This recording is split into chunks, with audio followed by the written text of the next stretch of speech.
and welcome to a Tuesday night OHIO podcast. I am your hostess with the mostest, Eric Boggs, aka the Podfather, and you are you. And we're thankful you decided to join us this evening for what is going to be a great program. We're glad you are here. Make sure you smash that like button if you haven't already. Subscribe to the channel, and of course, let us know what you think about what we think down in the comment section below if you're watching this on replay.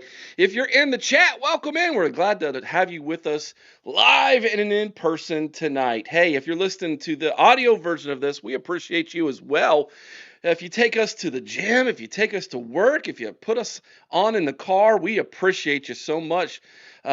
Consider giving us a 5-star review, and of course, by all means, please share us with your friends and family. The more people who know about the OHIO podcast, the better we will do, we promise. Joining me this evening is the Schrock Star, is King Buckeye, and our special guest from Clemson Football Live, my good friend Brian. Brian, tell everybody who you are and where they can find you, man. Well, I'll tell you right now, after that intro, I'm ready to run through a wall. Yes, sir. I mean, I was just over here like dancing. It was like Wayne's World, where they're all jamming out in the little car. So no, yeah, you can find me on YouTube, Clemson Football Live, and yeah, I mean it's just an interesting time in college football. Not such a good time for us Clemson fans, but hey, we're definitely going to talk about that here tonight. I'm glad to be on here. Thanks for having me on. Good to have you, Alex. Tell everybody who you are, where they can follow you, buddy. Alex Bryan, aka King Buckeye. You can find me, Alex Bryan, on Facebook. Good luck finding me, though. Very generic name I have. But everywhere else, I go by my Xbox gamer tag I've had my entire life, FlyDog92. You can find me there. Sean? I'm Sean Schrock, a.k.a. the Schrock Star. You can find me every Monday at 7:45 on this channel with the Buckeye Zone. 6:45. Oh, 6:45. Sorry. 6:45 to 7:45 with Mr. E.J. Underwood and Knoxville Nate. We rock it every Monday. Then I'm also on Facebook under Sean Schrock, and on X, I believe it's at Sean Schrock 45. All right, guys, we're going to get into it tonight. Now, today was the first day of spring practice over at the Woody Hayes Athletic Center. We're going to talk about that. We're going to dissect that over on Patreon at 9 o'clock. So if you're not a Patreon member, you need to sign up for Patreon so you can hear us. So much news coming out of the Woody Hayes Athletic Center today. We covered the press conference with Ryan Day at 11:20ish today. We were live. We dissected and interpreted all of his coach speech answers to all of you guys today, and there was a lot to actually dissect, and we're going to talk all about that tonight over on Patreon. But tonight, with Brian in, it's time to learn about, well, a team that for a while there was a big rival for the Buckeyes in the postseason.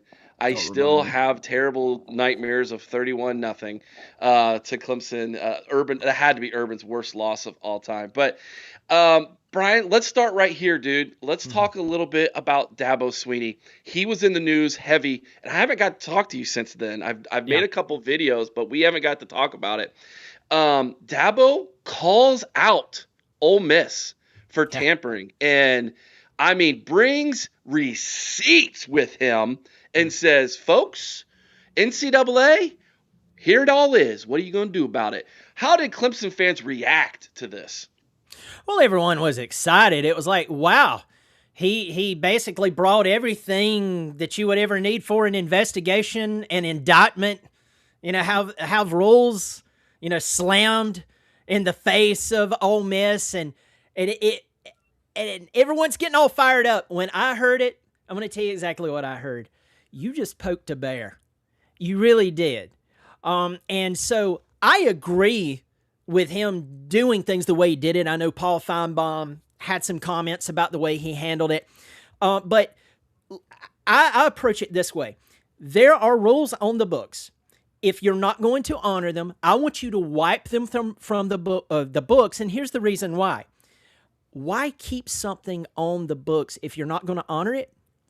And on the other side of that, it is very dangerous for having an unhonored, if that's a thing, rule that you're just keeping laying around, because if you step back and look at it, that rule can be picked up and used against you at any time. So that's why I'm like, okay, if you're not going to honor the rules, just get rid of it. Okay, at least let's get it off the books. I like what he did. I like how he approached it. I think he put the NCAA on blast. He put them on the spot, and I think he's going to pay for it in the long run. I think that in the next 3 years, you'll see something come out of nowhere to where they can come after him and say, "Hey, you shouldn't have ticked us off," right? Mm. That's You think it might blow up in his face a little bit? Oh, I think he's gonna blow up in his face a lot. Now, I agree with what he did. I mean, again, what they did was pretty doggone crazy. I mean, it was out there. It was wild. I mean, they went after a guy who was sitting in class in Clemson. We know it. We know it. There was no if he was. The agent says an agent will say anything for money. We have them dead to rights. The NCAA is not going to do anything but turn around and smack Dabo in the head. And I'm going to tell you right now, where our football program is at, we can't afford too many more bad things happening. So that's where I'm at with it. Alex, your response to Brian's comments there? I completely agree. And as a guy who doesn't like Dabo, in fact, one of my favorite shirts is this beauty Oh, right here. jeez. And that's not the only one I got. I got this one too. Best damn number 11 in the land. I think Clemson fans remember that. But anyway, as a guy who doesn't really like Dabo Swinney, I completely 100% agree with what he did here, because somebody needed to be the voice of what's going on behind the scenes, especially with a program like Clemson, who has had national relevancy as of the last decade. Somebody who's won a couple national championships, has been obviously to the mountaintop of college football. And up until recently, I would have had Dabo Swinney as the second best coach in college football. Obviously, I've dropped him down since because of the last year or so, but we'll talk about that at some point. But somebody had to do it. And if it's going to be somebody, it's got to be a prominent voice person in the sport. And just so happens something happened to Dabo, didn't like it, and he's the guy that's going to be the voice. I think it will probably come back to bite him, whether it be in a recruiting battle or, in some form of nature, it probably will. But it had to be done because the tampering behind the scenes has just, I mean, God, USC, one of the biggest culprits of it. Like who haven't they tried to tamper with, LSU. Yeah, LSU is a bad one too. Like it just all these grimy programs doing this stuff, and it's got to be nipped in the butt. But again, as Dabo said, here's everything. NCAA, what are you going to do about it? Well, that's the big question, isn't it? What are they going to do about it? Because they don't seem to do much about anything, to a point where we have Donald Trump and everybody and their grandma at a big old meeting to try to fix college football, because the NCAA can't seem to do it themselves because they have nobody intelligent in their office. If they did, a certain team that we know would have gotten punished correctly this last year, but that's neither here nor there. So it is what it is. I guess we'll see what comes of it. And if nothing comes of it, that's just another thing the NCAA says, well, you guys can do what you want. And everybody will do what they want. Sean. First off, Brian, I've caught your show a couple times and I really enjoy it, man. You do an awesome job on your channel. Just wanted to give you your props. I agree with Alex. I think it was great that someone did call him out. I mean, the only thing is how petty they are. The NCAA are really petty. So they will be waiting for their opportunity to try to get Dabo back sooner or later. There's no doubt about that. But I mean, someone needed to do it. I mean, they're not doing anything at all. They're not honoring anything. They let Michigan get away with the worst cheating scandal in the history of the NCAA football.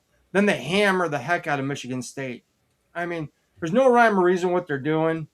It just depends on who you are, if they're going to hammer you or not. And you know what? I much respect to Dabo for doing that, man. Someone needed to do it. I'm glad he did it. Brian, I look at Dabo as kind of the elder statesman of college football right now. Nick Saban's moved on.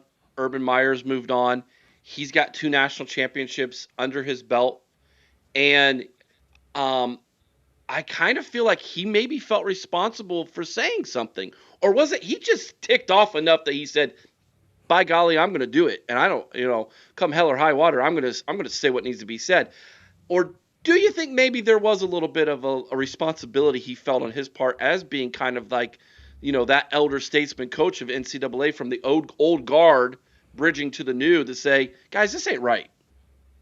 I think it's all of the above. I mean, you're right. Meyer's gone. Saban's gone. I mean, this guy is one of only a few coaches that's left, maybe only two, that has 2 national championships, so the other one being Kirby Smart. Yep.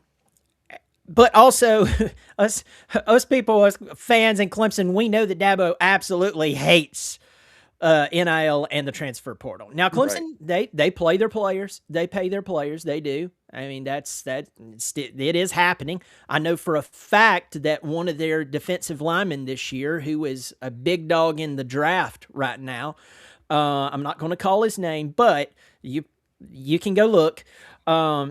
They played him. He probably played some of the worst ball I've seen him play in his 3 years at Clemson. And they were starting him in front of a guy who was blowing it off the charts, but they kept pulling him in. And it came back to me. It got back to me through a very reliable source, someone I vacationed with, who said the reason they're playing this player over this guy is because they're paying him so darn much. So while Clemson fans would probably like to imagine that that's not happening at Clemson, it is. Go ahead and take that. Swallow it and digest it how you will. It is happening at Clemson. So he hates NIL. I get it. So I think the elder statesman, but I can't stand NIL. You put that all together. You get Dabo when he's mad. I mean, Dabo will say a lot of things at the podium. I think it was just like the perfect cocktail for him to go off. So I think it's a little bit of all of the above. Yeah, elder statesman's a perfect thing for him because now that Winningham's moved to the team up north and Gundy got fired from Oklahoma State, he's the 3rd longest tenured coach at one school currently in college football. Only who are the other two? Kirk Ferentz, of course, and he's been here since the Old Testament. Since the Mesozoic era. And Troy Calhoun at Air Force. Oh, I didn't know that one. He is now the 3rd longest tenured coach at one school. So he is one of the elder statesmen of the sport. So if it's gonna be somebody, it's might as well be him at this point. Do you think, guys, that it coming from Dabo, it holds more weight than say? I mean, it obviously holds more weight coming from Dabo than, say, a coach who's just got into the game, right? Pick your random coach. Barry Odom at Purdue. Yeah, there you go. Perfect. That's perfect. Barry Odom pounds his fist on the podium at Purdue, and it's like a tree that falls in the woods. Did it make a sound? No one knows, right? Like, you have no idea. But the fact that Dabo said it and the way he said it, it was everywhere. It was national news, man. And I made bank on that. I made like 3 videos, and the Clemson people were all over it, man. They were cheering me on with those videos. So the fact that it was coming from Dabo means something.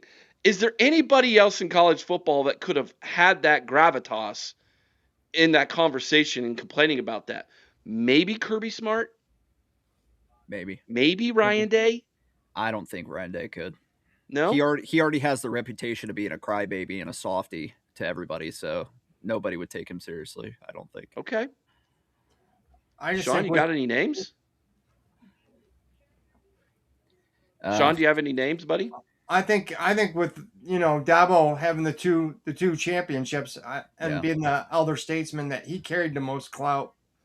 Him and Kirby are probably the two that carry the most clout, and for Dabo to do it, I mean, hats off to him, man. And someone needed to do it, but we needed someone that had clout and, could stand up there and it would mean something instead of like Barry Odom or one of these other coaches to do it.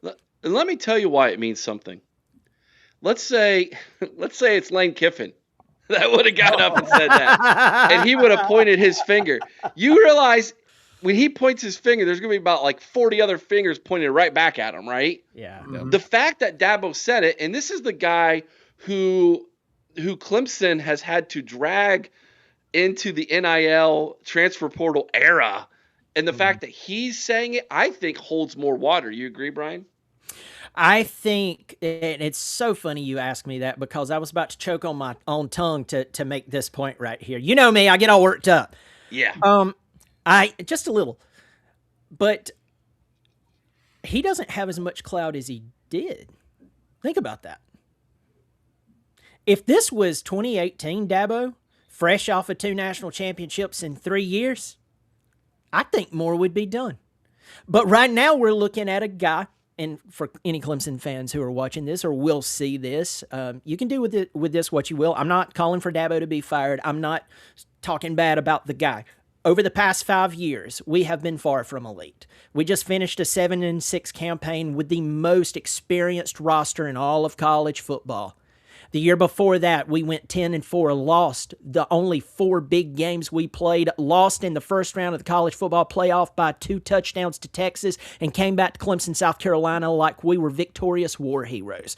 We have lost it down here. It is not what it used to be. So I think that right now, though he's the older statesman, and I agree with your reasons why, he doesn't have as much clout as he did. So imagine if 2018, 2019 Dabo were speaking. Maybe something would be done.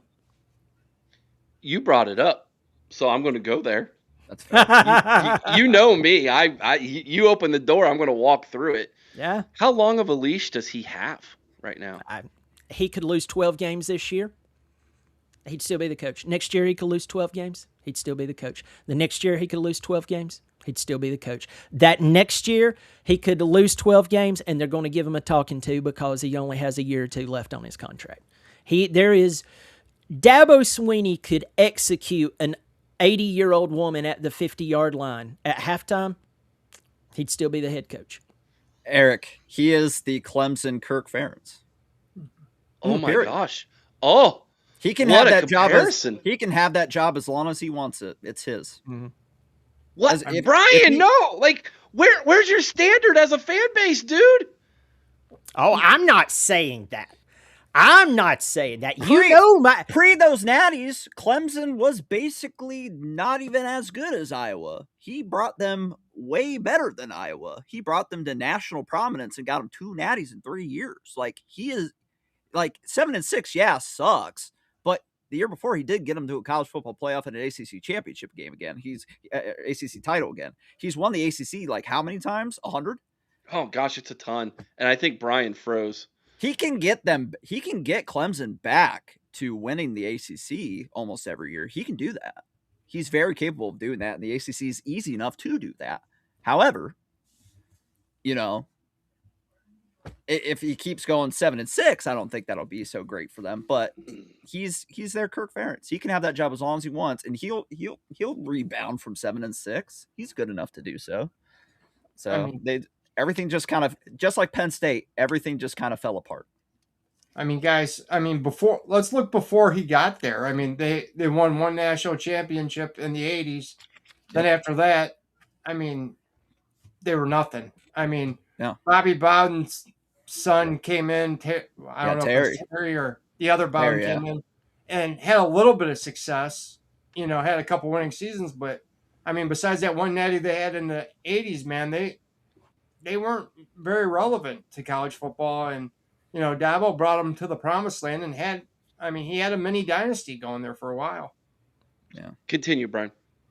Yeah, sorry. I got so worked up that my internet just died on me. It knew what was coming. No, in Clemson, South Carolina, by the way, people are getting really offended that I'm calling them out on this. Clemson has lost their standard. And one thing that I commend the Ohio State, and you love how I say Ohio State. We got Ohio State over here at the flea market. Got a little deal going on here. Come down and see Papa and us. We'll hook you up. No, Ohio State. There's one thing I know about Ohio State. I know about Georgia. I know about teams like that. Winning means more than anything. That's why 3 of your 4 last head coaches won a national championship. I know that, and I'm in Clemson. All right. In Clemson, South Carolina, we should know better than anyone. Why? Because we saw the pre-standard where there was, if we could just get 8 wins, we're good. We saw what he brought to the table where he was beating the who's who of college football. Name the place, we'll just beat you. And now we see this. There's a lot of Clemson fans who have bought into, and here I go stirring the pot, this fake virtuosity that we had our time, now we need to show honor and have no expectations of all. And that is not all Clemson fans, because that would include me, and it's definitely not me. A lot of my viewers are not that way. But let me tell you, I've read my comments section. I've read other comments section. That has seeped into the Clemson community, and that is the reason why. That is the reason why he could lose the next 36 consecutive games, and they will be bummed out, but okay. I have a question for you, Brian. Please. And it's probably not the same, so I'm going to ask this. What is your standard for the Clemson football program, and what is the general standard from Clemson fans for the Clemson football program? I want to start with them. The general standard for Clemson football fans is to start with, this man gave us 2 national championships. This man gave us 6 consecutive playoff runs. This guy won 2 national championships in 3 years. Before this guy got to Clemson, South Carolina, it had been over 20 years since we had a 10-win season. It had been over 35 years since we sniffed, I quote him on that, a national championship. So they're definitely right. Here's where I step back and look at this and go, I don't think it needs to be this bad. I'm putting together a list of active college football coaches who have seen great success like in the last 3 or 4 years. And here's what I found while I'm doing this research. That there's a lot of guys, Sataki at BYU, Georgia, Kirby Smart, Lane Kiffin was kind of at the turn of things, so we could push him out. But these guys have seen success before the transfer portal and after the transfer portal and the whole NIL craze. It does not have to be this bad in Clemson, South Carolina. No, we're not going to win a national championship every year. But this past season, if you can't win with that bunch, you're not going to win with this bunch. It's going to be playing in 2026, and it didn't have to be this bad. I believe that. How did we get here? Hiring a bunch of guys who had never coached at this level before. That's the standard that I hold. The other standard, that's what a lot of Clemson fans are holding right now, and I'm telling you, it is mind-numbing. It will drive you crazy to have to engage with that and try to be logical, because it's really not logical, Alex. It's really emotional. There's really no standard there. So that's my standard. That's their standard. And there's no pressure in Clemson. There's no pressure. So you're saying that your standard for Clemson would be making the playoff every year, winning the ACC almost every year, maybe every year, with how, obviously Duke as a 5-loss team just won the ACC. It's an easier conference than most. Oh, 100%. It's still, I always have the mindset of your conference is hard for you because you play those teams every year. It's going to be hard for your team because you play those teams every year.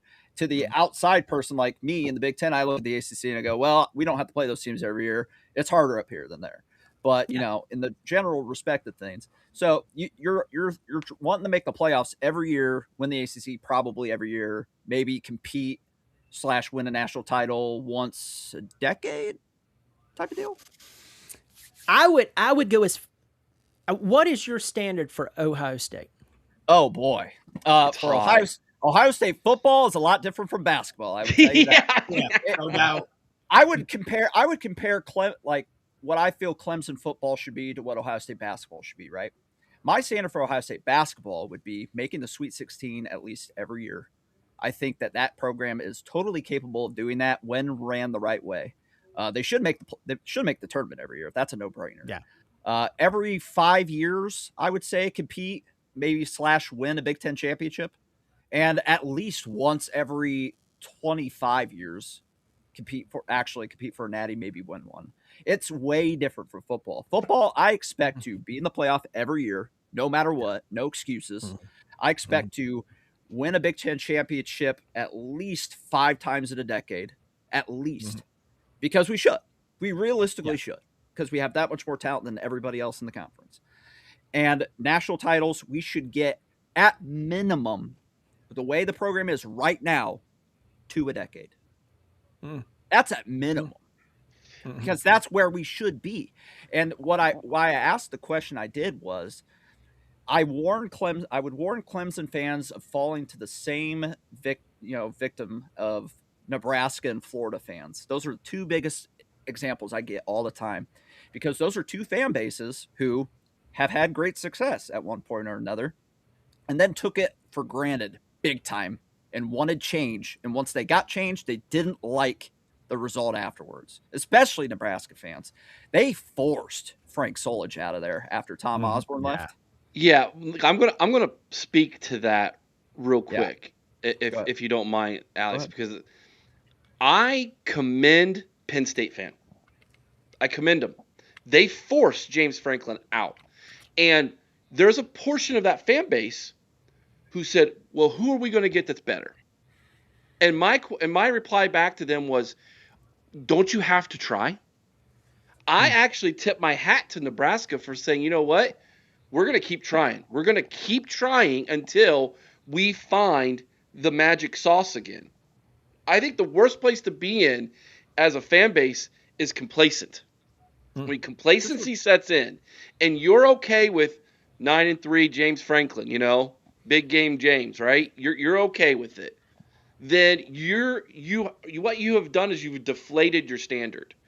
And I am concerned, Brian, that the Clemson fan is there now. They are Penn State fan now, in that complacent. Who are we going to get that's better? Go ahead, Sean. You haven't had a chance to speak in a few minutes. Well, I mean, guys, let's not forget. I mean, it kind of sounds like Dabo's kind of like what happened to Woody Hayes. I mean, Woody Hayes won all those championships, and his program went down. And the only way they could get rid of Woody is no one wanted to fire Woody. Player. He ended up snapping mentally and hitting the Clemson player. I mean, But I mean, honestly, I mean, it sounds that's the way it is with Dabo. I mean, I want to ask Brian, do you think Dabo will ever get the program back to being on top, or do you think he's lost? Do you think his voice is kind of just fallen on deaf ears in the locker room, or do you think he can make it great elite again?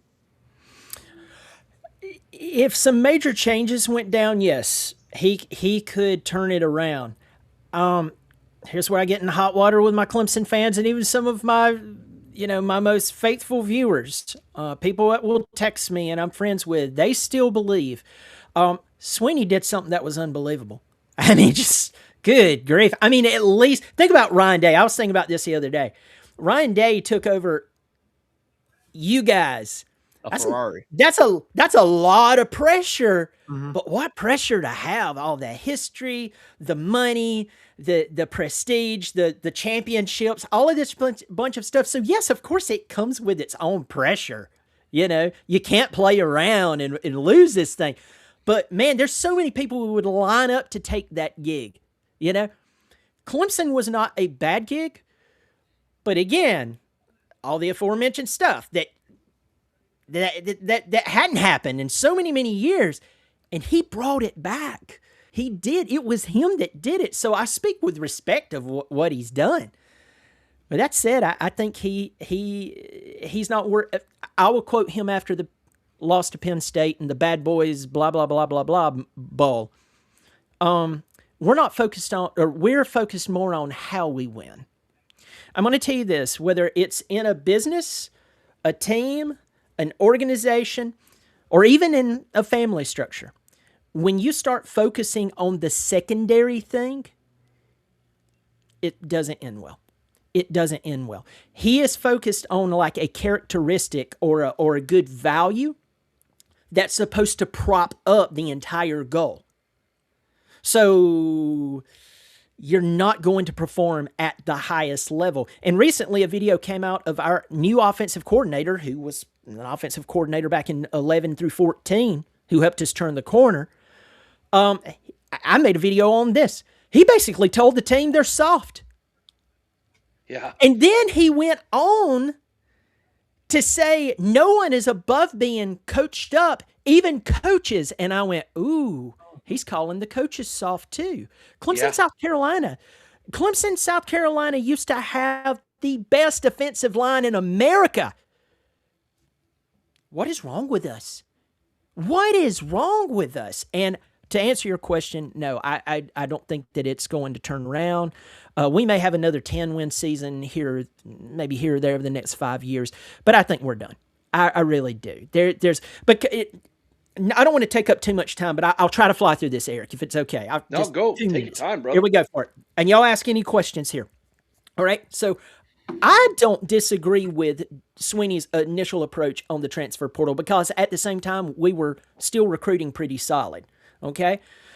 So I didn't disagree with that. I was more concerned about coaching. Coaching matters. That's like what I hinge all my arguments on. Kirk Cignetti proves coaching matters. With that said, Swinney starts to say, hey, listen, we're not going to start paying guys just to come to Clemson. All right. Well, here's the problem. Oh, he said we're going to focus on high school recruiting. Okay. Well, now the big high school recruits, what are they doing? They're playing the same money game, some even worse than your big time transfer portal players. Oh, and now we're going to move on to these other guys. He's never said it verbatim, but it's kind of the general thought. We're going to move on to the next guys who are, we can find them and develop them. And hey, that's how he turned things around. Here's the problem. His coaching staff as a whole can't really develop anyone anymore. We're on our number 3, at least four-star quarterback, and everyone is not comfortable about this season.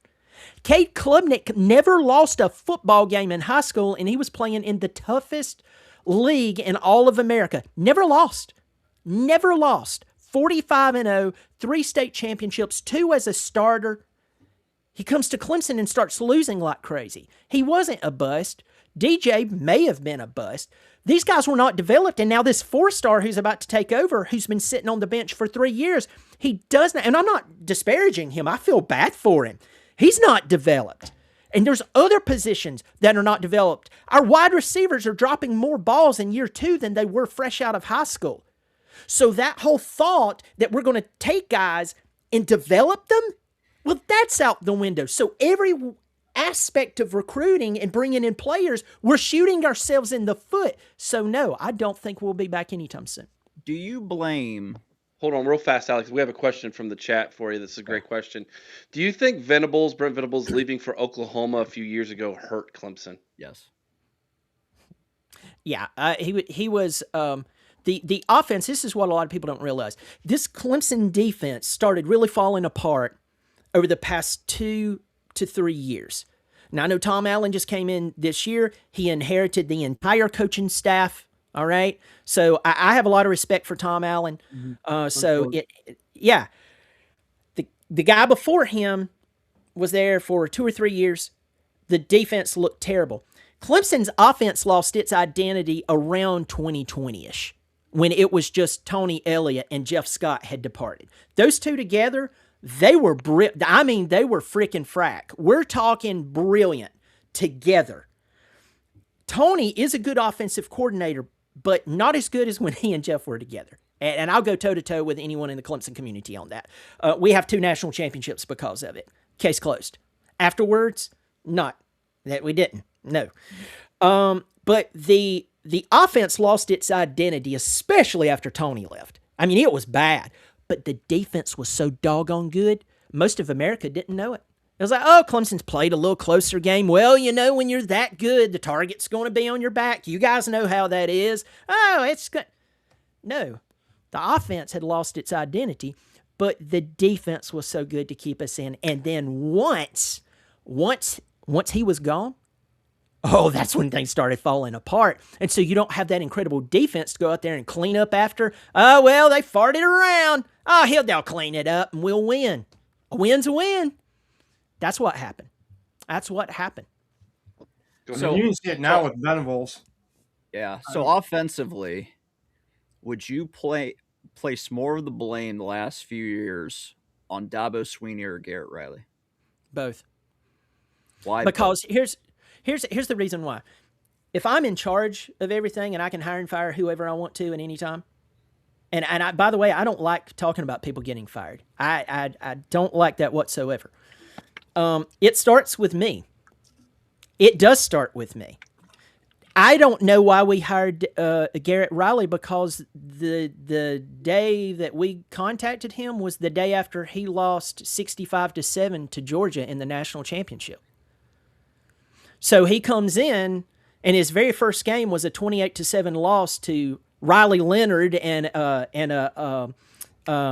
Mike Elko led Duke team. That was a really good team. They beat the crap out of us. I mean, they emasculated us at a high level. And that has been going on ever since. But it's both of them. It was both of them. Again, I respect what Sweeney did, but good grief, man. You can't tell me that he did not have the power in mid-game to look at Garrett and go, dude, why aren't we stretching the field with all of these really good wide receivers we have? Well, no, I don't want to see it anymore. If I see one more throw out in the flats, you're going to have a problem, pal. Well, the stuff I heard was that Garrett was forced to run Dabo's offense instead of Dabo just letting Garrett implement some things from his offensive scheme, and that was kind of the big thing that led to stagnant offense. Is that true? There are rumors about that. And I've said that we may owe Garrett Riley a big apology one day, and maybe we do.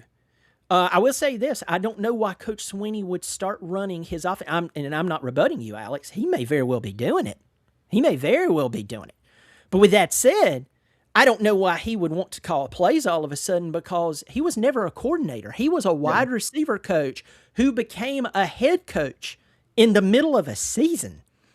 And he's even said, I'm not a big X's and O's sort of guy.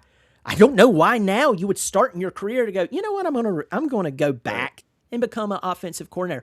So there has been rumors about that he was running that. All I know is we will definitely know this year if he is or not. And then I kind of wonder if he would pull that with Chad Morris, because Chad knew Dabo before he was Dabo. He was one of the reasons Dabo became Dabo. And I think Chad Morris would look at him and say, look, I've been fired before. You and I go way back.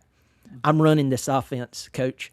And if you don't like it, fire me. Because he knows that if he had to fire Chad Morris and it leaks out why, you'd have a little more frustration in Clemson community. And he'd still be the head coach, but it would explain a lot.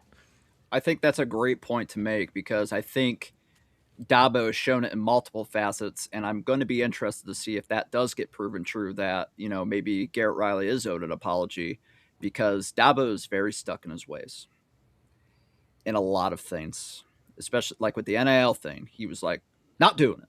Well, guess what? You got to adapt to the times, because if you don't, you're going to get left behind.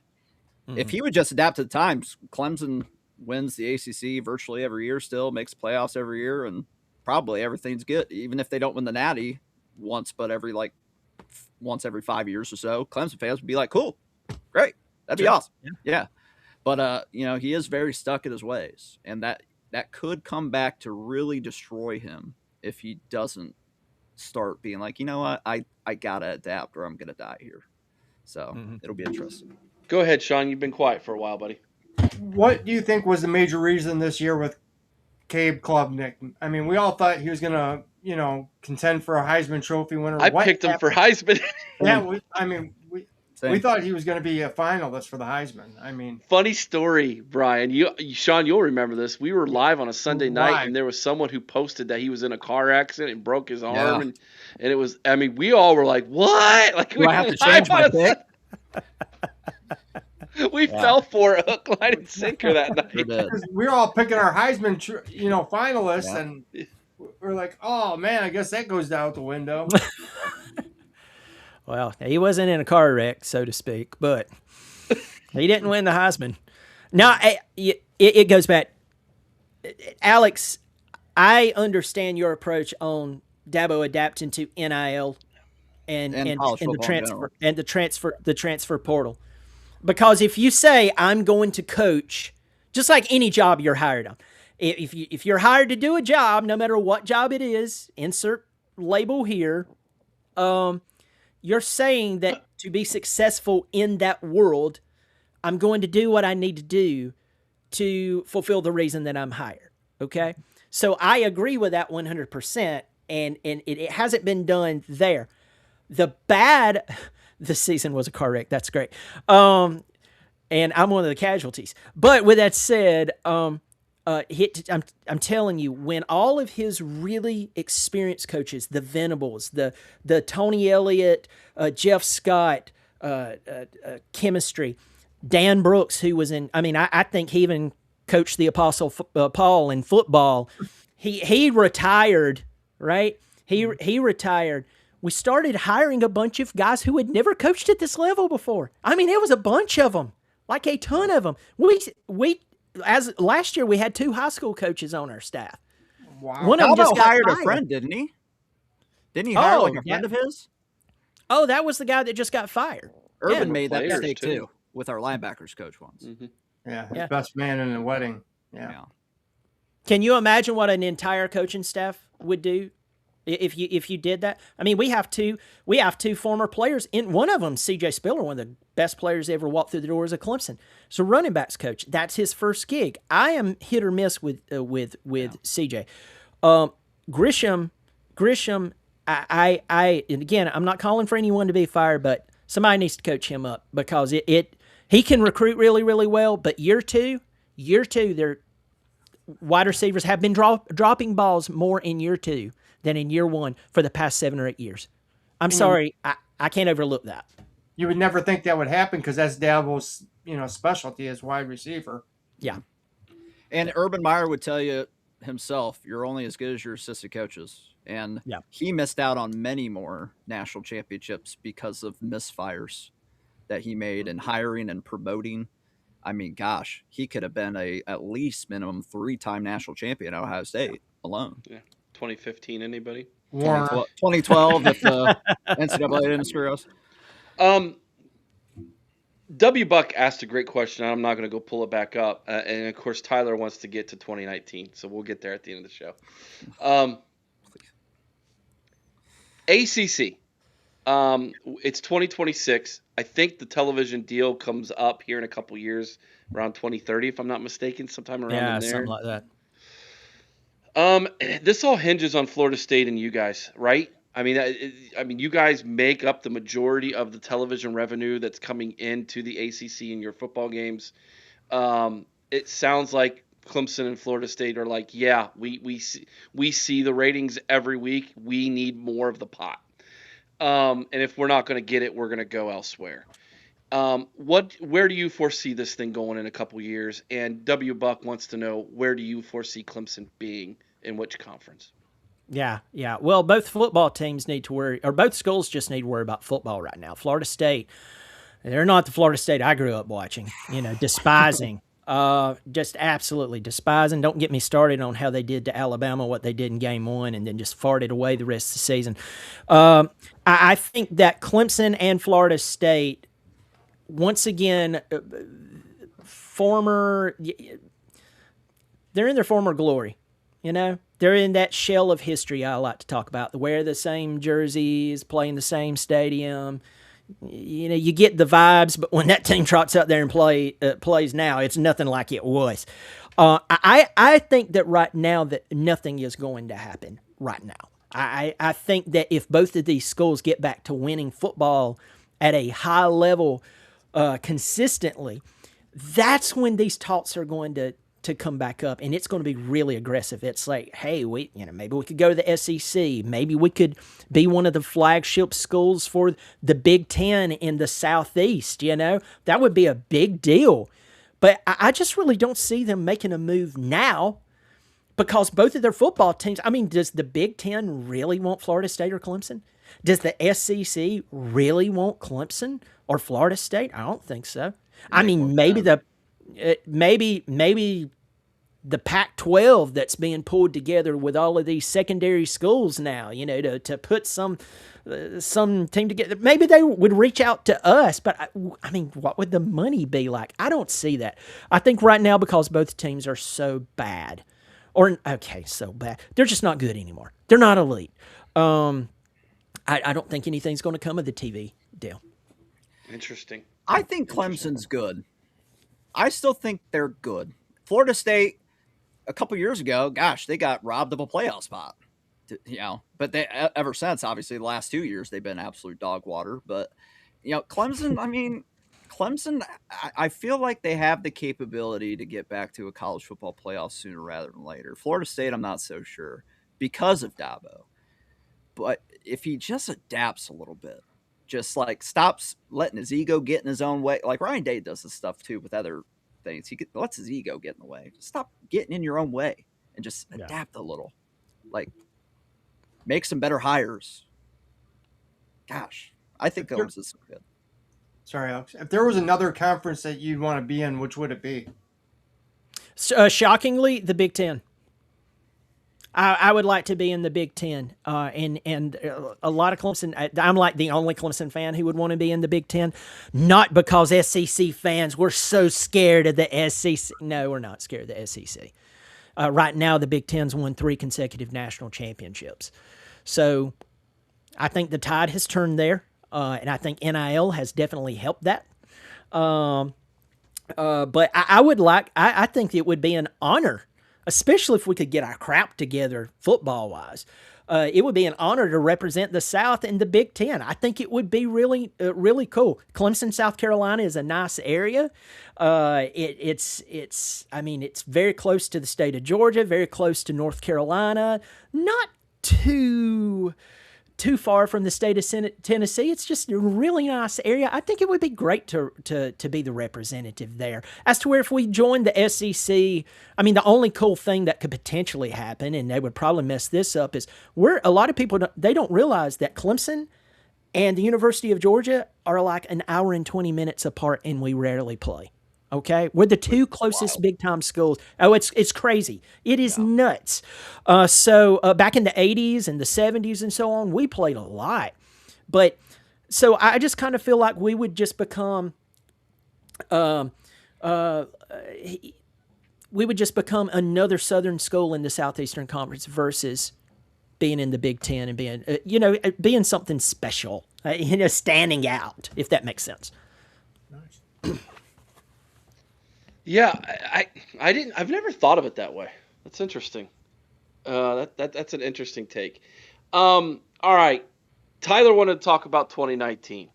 I think we lost Mikey. I think he said this is too much Clemson talk. He said deuces. Well, I mean, we got to give you some variety in life, bud. 2019, admit it was a fumble. You know what? For some reason, I just still remember Trevor running loose, and that has fogged my memory of whatever. Oh, God. Oh, yeah. Right. You mean after on one of the 2 drives that got gifted back to him? Yes. I'm also having this weird vision of where Fields threw it straight to our safety. Yeah. I remember. He shouldn't have been in that position because we should have had a lead at that point. Listen, I'm not a Wolverine fan. I don't ref blame every game that we lose. I really don't. There is only one game that I ref blame. And it is that the refs caused a 21 to 28 point swing in Clemson's favor that game, and it was the most egregious crap I've ever seen in my life. Hey, go back to that game, and I'll tell you this: y'all could have beat the crap out of us in that game because y'all dropped so many passes. Oh my goodness! Who was y'all's running back that year? I can't remember. J.K. Dobbins. Dropped the pass. I'm sitting there going, they're just about to score again, and he dropped it, and I was like, what voodoo just happened? But oh man. It is crazy. It's a crazy one. Problem is, we had to sell for all those field goals.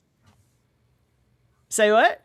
We had to sell for all those field goals. I mean, if we would have been able to punch it in them first couple of drives, we'd have blown you out. That's so what I'm getting is it was a fumble. Yes, it was a fumble. Yes, that was a catch and a fumble. Thank you, Brian. I appreciate it. I appreciate you being honest about it. I appreciate that.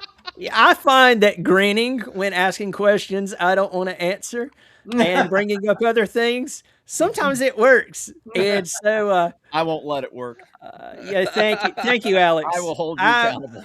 Thank you. This is not politics, right? Exactly. So I've been on your program multiple times, Brian, and I think for the most part, Clemson fans, some of them accept me, some of them do not because of I'm from Ohio. So, Yeah. what do you think Clemson fans think about Ryan Day and Ohio State?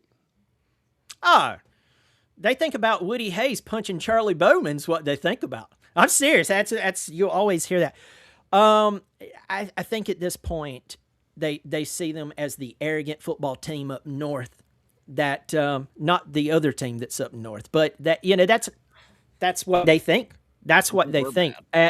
As for me, I look at a football team that they win, and they win a lot, and y'all have kept that winning tradition going for a very, very long time. And though I'm not a fan, I have a ton of respect for what Ohio State has done, and it has come by keeping pressure on people.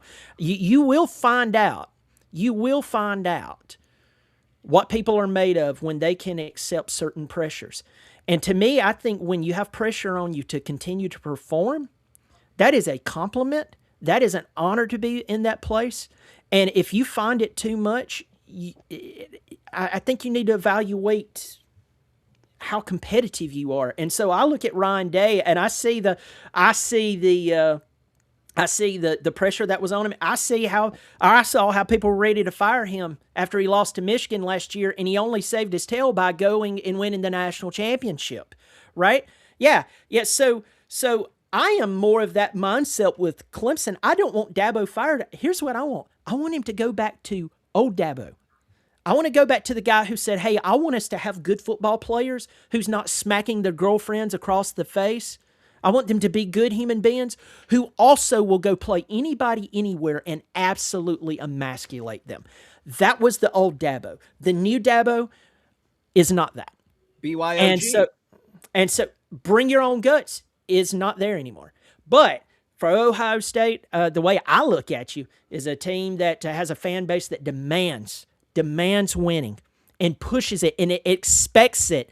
And if you're not man enough or if you're not tough enough for the job, next. So that's how I view you. Clemson fans just sees them as the team that had the coach punch Charlie Bowman. You know why he punched him, don't you? That's bad. Say what? Do you know why he punched him? This is a great story. Great story. I had Doug Donnelly on, and he was the wide receiver that was playing in that game. Yeah. And after the game, Woody Hayes goes, you know why I hit that guy? And they said, well, why, coach? He goes, because his great-grandfather killed my great-grandfather in the Civil War. That's why I punched him. He had it coming to him. That's a true story. That's what he said. And the math don't line up. Like, it's impossible. Well, and Doug goes, we knew Woody was starting to lose it there at the end mentally. And that's great. Like, it was because he told him to go. It was because he told our quarterback at the time, if it's not there, don't throw it. And then what did our quarterback do? Threw it, and it got picked. And then it, rest is history. Here's a question for you from Don. How do you see Clemson competing against the Miami Hurricanes the next 3 to 4 years in the ACC? So Miami comes to Clemson this year within game 5. Our very first game is against Lane Kiffin in his first game in LSU in Baton Rouge. So you can only imagine how bad they're going to beat us. Miami comes to town. I believe Miami wins that game by 2 to 3 touchdowns, according to how they can keep themselves out of trouble, keeps themselves focused, not read too much of their own publicity and so on, and stay focused. But right now, I believe that this team, barring something crazy, I think the U is not completely back, but it's been the closest to being back that we've seen it in quite a while. They pulled the quarterback out of Duke, Darian Mensah, and Cooper Barkate, who, by the way, just season before last was the leading wide receiver at Harvard. He came into Clemson, absolutely torched us because one of our safeties, who is now with Georgia, did not honor his assignment. That was a 75-yard touchdown right before the half. They're now playing for Miami. Mensah can play. This guy's a really talented athlete. I think that as long as they can keep their nose clean and keep the staff focused, and Mario Cristobal not go back to some of those Mario Cristobal ways that has costed him over the past few years, I think Miami could definitely, I won't say fully be back, but it would definitely be worth saying that I think they'll own the ACC until Clemson or Florida State gets their crap together. Lisa says, you are always welcome back on, Brian, but Clemson Ohio State fans will always beef with each other. And then she says in her next comment that she really enjoys your channels. A lot of our folks have found you through the College Huddle and through you having me on and me sharing the videos and stuff, Brian. So you're like the one Clemson person Ohio State fans are okay with. You're like, oh, we like that guy. He's all right. You've given us two losses, Brian. Yeah. Yes. What does Clemson go in 2026? Say that again. What record does Clemson go in 2026? Well, I did early no spring ball yet. Right. So I did a way too early video a couple of weeks ago, and trust me, I'm now the Antichrist of the Clemson community. But I said, after we lost so many players, now we have some good players coming back. The two wide receivers, Bryant Wesco, TJ Moore. We have Will Helt, who had an incredible season, probably the best linebacker in college football that you probably don't know about is Sammy Brown. Sammy Brown is unbelievable. So you have players like that coming back, but overall, we lost a lot of players. And so between seeing that coaching job last year, yes, I know we got a new offensive coordinator, and that could change some things. But we still have development issues with where we're paying for the lack of development in the past. I see this team at worst going 6-6. I see them at best going 8-4. I would not be shocked at another 7-5 of football season because there's so many cracks in the hole right now, and the water is seeping through. Brian, it's been awesome having you on. It's 9:00. We're about ready to head on over to Patreon for a super secret show for all of our Patreon members. Plug your channel one more time. Tell everybody where they can find you, my friend. Yeah, well, first off, thanks for having me on, Sean and Alex. It's great to meet you. You've been a pleasure, and thanks for all the kind comments in the comment section. Yeah, you can find me on YouTube at Clemson Football Live. Yeah, hop on there, say hello, talk a little trash. We like to have fun, keep it civil over there. So thanks for having me on. All right, everybody, go check out his channel. We appreciate having Brian on, talking some Clemson football, keeping us in the know. It's good to know. It's, they say you keep your friends close and your enemies closer. So, hey, we were here.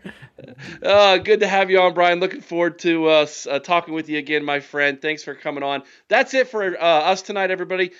Check us out over on Patreon. We're going to head on over that way. Give us about 4 minutes to get it set up. We're going to be talking about all the big news from today's first practice for spring. So head on over there with us. Thanks, Brian. Appreciate you. Till next time, y'all know what to do. Be kind to one another. I owe someone's OH in Carmen, Ohio with all your heart. OH! I owe! Come on, Brian. Go Tigers. Go Bucks. Go Bucks.